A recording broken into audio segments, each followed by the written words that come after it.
Quinton is always a delight to hear, and I'm sure you will agree after hearing her read today. So with no further ado, please welcome Quinton Hallett.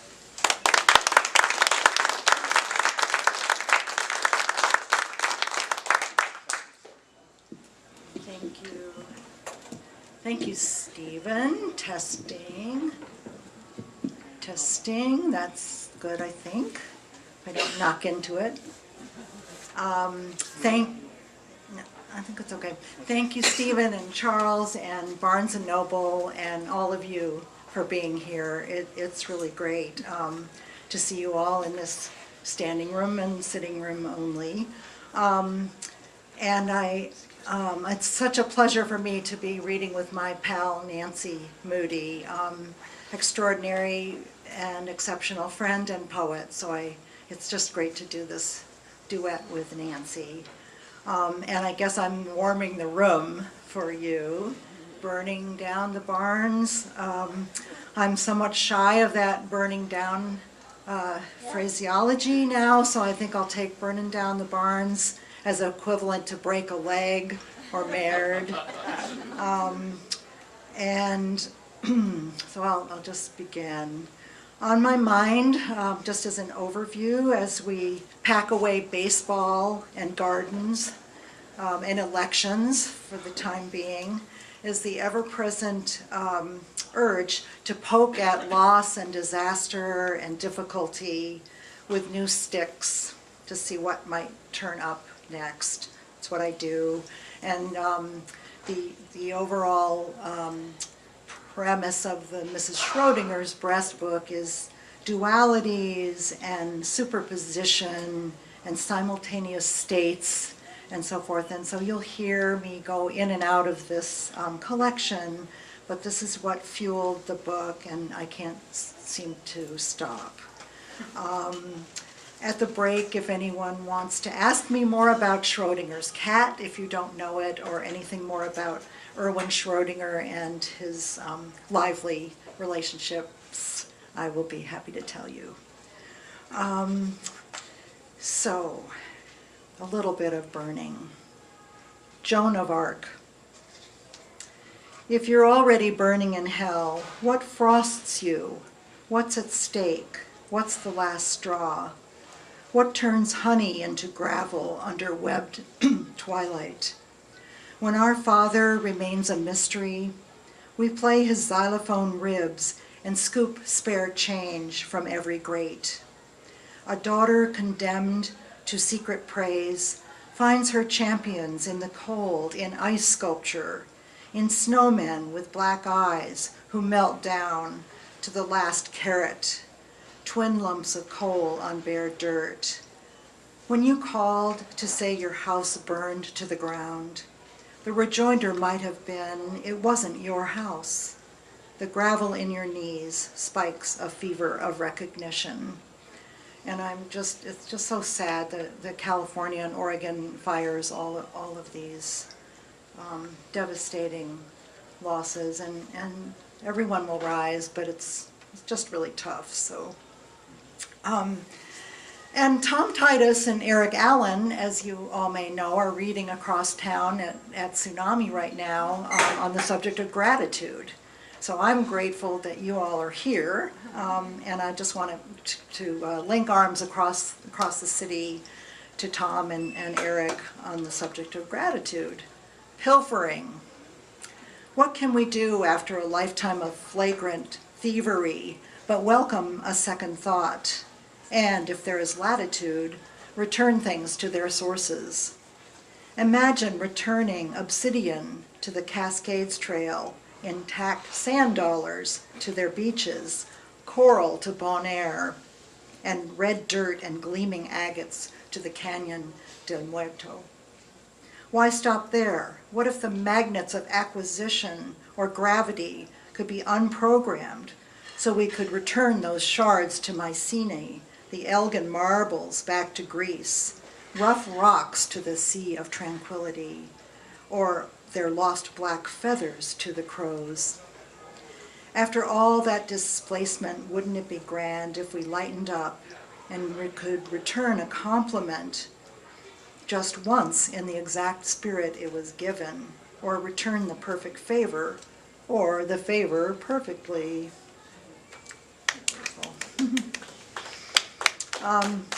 Mrs. Schrodinger's breast, the book features many dual states, as I said, in the physics sense and persona capturing. So there are many I's and U's and I's that may or may not be moi-même. Self-portrait as insomnia. You know me, Morpheus's busybody aunt. I rattle around, setting quicksand along the verges of night. Disenfranchised from the land of Nod, no one blinks asleep in my house. No napping, no vampires in their fragrant mahogany coffins, no sweet baby crescent eyes sealed shut, or lovers post-coital drowse. I reprogram day for night, at random, render ambient useless as warm milk. To be honest, though flattered by rapt attention from all my little midnight monkey minds, I do weary of the incessant push to entertain and this diabolical graveyard shift. Flip. Sanctuary cities. Sanctuary cities, I think Eugene is one. I think it is, and on my mind and in the atmosphere, political and cultural, of sanctuary. I was traveling and then returned. I was traveling out of the country and returned. Customs.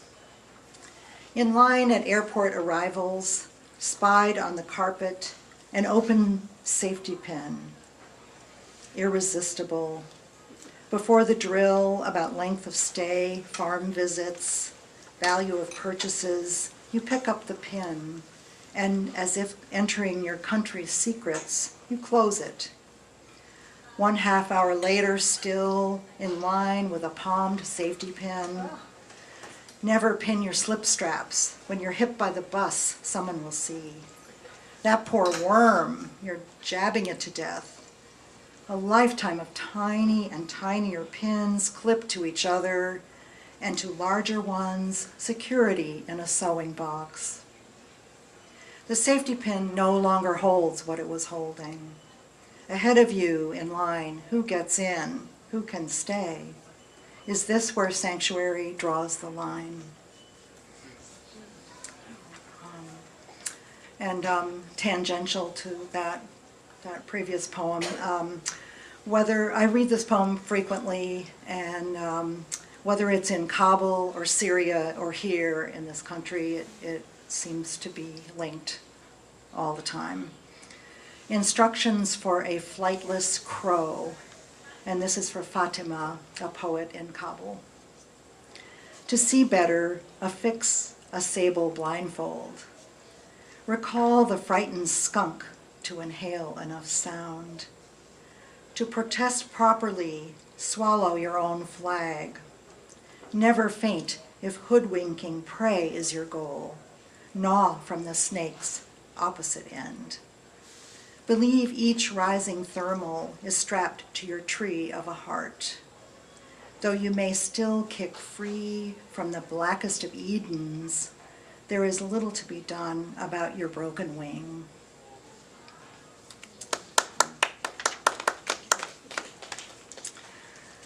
Self-portrait as pocket watch. Timeless when lying at rest, I am non-committal's oar. Wind me and I go round and round, each point on my face significant and vital. With spider thread I sweep and stretch, overlap night with day. My heart ticks in perfect rhythm, slowly, deliberately. My second hand is, strictly speaking, a third. From first degree to last, I am small but truthful. He or she who holds me can stop me cold or release the power to start a race, catch planes, detonate bombs, pinpoint birth or death. I do not veer or wobble depending on the news. I am my own statistician. Call me simple, analog, old-fashioned, punctual. Momentum is nothing to me. In fact, I've retired, but still hold a single job, telling time forward and back to a woman whose long-missing father warmed me in his hand. She curls me in hers, steadfastly drawn to my heat. And this, my father disappeared from a mental institution in 1968, my senior year in college, and this is one of the only things I have of his. So it will always be curved in my bony hand. Another kind of duality that many people experience is that of dementia. Another kind of duality is the trompe-l'oeil that we see every day, something that isn't really what you think it is. Mirage. Your brain has escaped its bone house. Stories shimmer like soldiers floating on Gulf War roads. This gray matter panned for gold, your words grooving 8 decades, now silenced in memory care. Every day you wait for your long-dead brother. He might be the God particle, or a white bucket turned egret, invisible to everyone but you. Or he might be someone's missing breast, still needing to be caressed, reclaiming the void in its yearning. A little lighter fare now, lift a little bit.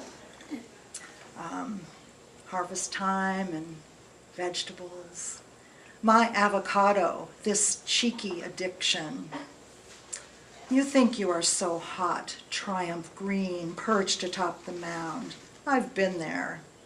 You start off beautiful, taut, firm like your eggplant friend, but any passerby can see the propensity to bruise. Like me, thin-skinned, flesh-challenged, and with absinthe breath, you won't last an hour in open air. Your epicenter's one hard knot. Yet I continue to fall for you and all that green hype. Fingers splayed, I must caress your flaunted virtue as your divine curvature masks the slump. Avocados, why not? All right, celui-ci est pour mes amis qui étudient le français avec Amy Herman. Bienvenue. And for those of you not studying French with Amy Herman, you will hear a few words. Jamais is never. Gratte-ciel is skyscraper. And feu d'artifice is fireworks. And the title, Défense de fumée, no smoking.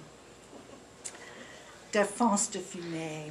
They don't see the sign. No sparks are left either. No sizzling down. No ember, jamais. They see nothing explicit posted on the balconies of all those high-rise gratte-ciel. Their honeymoon year, the move to Paris, they both chain-smoked. She'd straddle chairs backwards, and he would lean seductively against door jambs, tapping ash into his palm. They swore they could hear comets falling. On Bastille Day, 12 summers later, she leans over packing boxes and unlit Gauloise hanging from her lips. She underscores her middle name with a Sharpie, separates out her share of the feu d'artifice. The air conditioner ticks off, hours till sundown. Who's that she? All right, a remodel or two at our place out in Notai causes me to fall in love with many carpenters' tools and fixtures and things they do to your house that you didn't have before. And I just happen to love pocket doors now. Didn't used to like them. They always jammed, but I love pocket doors. So this is an ode to the pocket door of you. You allow a wall to breathe, allow it to grin, though you cannot flutter, and sometimes you jam in your tracks. You can at will disavow the wall, become the inexplicable, empirically latchless. Your tongue may reach or retract in contrary bliss. The pocket door of you unhinges, sidesteps the inconvenient urge, a round-trip ticket to public or private. Open, you're an empty swing, closed, the imperturbable. When the pocket door of you stays open, like the mouth of a birdhouse, I delight in that O, calling to the sun and all your favorite stars. As Stephen read in the bio note, I'm working on a series of an 8-poem chapbook that will be out next year, and it's a series of writing to the stranger. And it was a prompt from Oregon Humanities a few years ago, where Oregon Humanities implemented exchanging a letter to a stranger, and if you wanted, you would get a letter from a stranger. But that just piqued my interest, and lo and behold, here's a small book that will come out. So I'll just read a couple of those. Dear stranger up the road, inspecting the empty lot of late predecessors. Their rotten A-frame is down, bulldozed. The terriers bark, irretrievable. Cigarette butts, blue tarps, heaps of cans, gone overnight, like my mother, who died in a faraway state at my age to the day. The balloon she tethered for my sisters and me had no room in its basket for the unquenchable. Yet we were inclined daily to refresh and refresh her least needs. Already my stick is on your lot, stranger, scratching the dirt, drawing you a new home. And then, I don't know if this is to the stranger or to every poet, every writer. Second person singular. You are ubiquitous, haven't you had enough? Everyone uses you, you monopolize too many poems. You travel across form, keep fluent in all tongues. You rake in all the news, every story reeks of you. Vampire or Methuselah, you suffer indignities, die repeatedly, then pop up like a faulty garage door, freeing yourself to doppelgang inside the lines. I would kill to rein you in some night, force you to stop coaxing my secrets like most strangers do. But I know you're going to use me too, regardless. I can tell you plan to keep me on the tip of your tongue.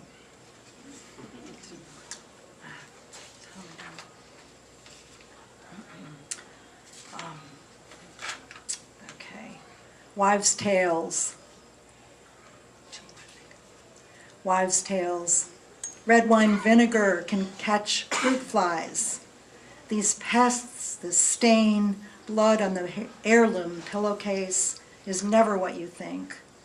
It might have been that bad ear pierce or overly scratched head sore.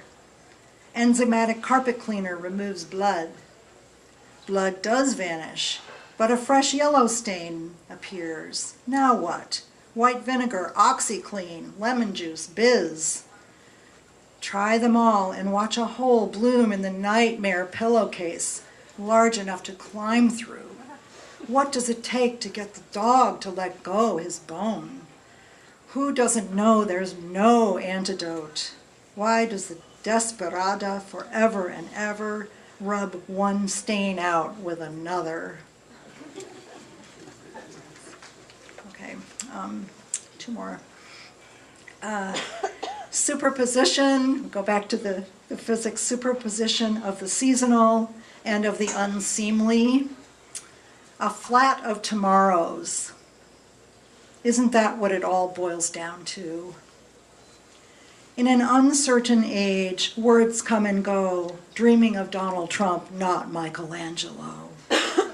No matter if Napa wine is guzzled or boiled dry by ruthless fire, or if islands become reefs, even frigate birds lodge in centuries of their own ghosts.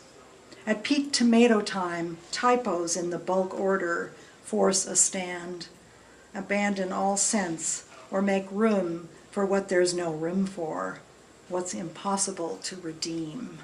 A flat of tomorrows. Never underestimate your shopping list for a poetry prompt. Okay, get serious now. The last poem I want to read, if I have time, I'll read it twice. I'll read it once and you'll see why I'll read it again. Salt Lick. This is a very new poem. Salt Lick. A year of incrementals, this one. Wildfires, lingering smoke, a total eclipse. And death's door opening for Jerry, then Ralph, then another and another. Until salt becomes not earth, but stinging eyes, cupped hands. Though you might keep still by the ocean, wind will alter you as it does the shore pines. Ungraspable that wind. If in the desert, stand in sage among lapped and softly tongued salt blocks.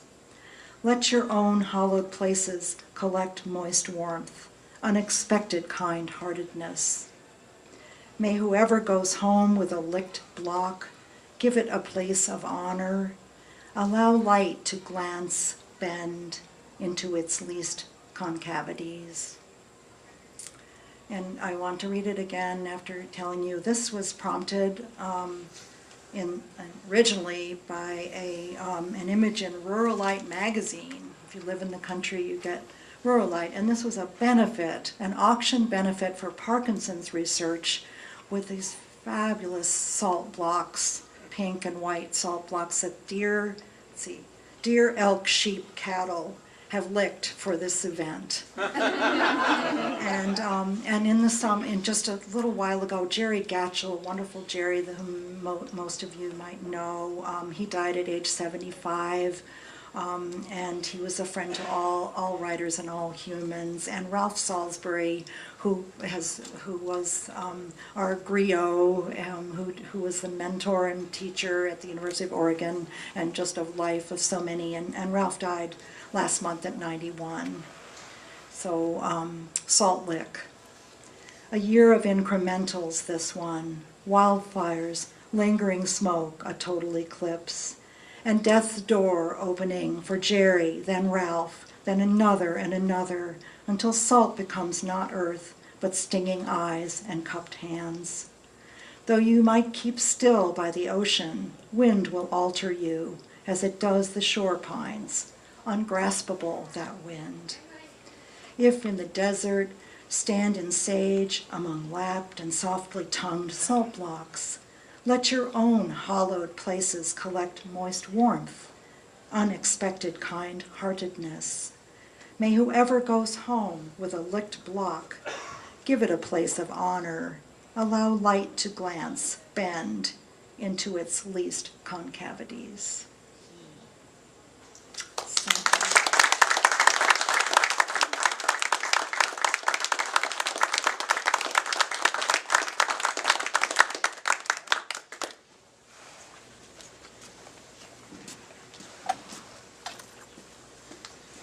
Thank you so much, Quinton. Let's give Quinton another hand, please. That was wonderful.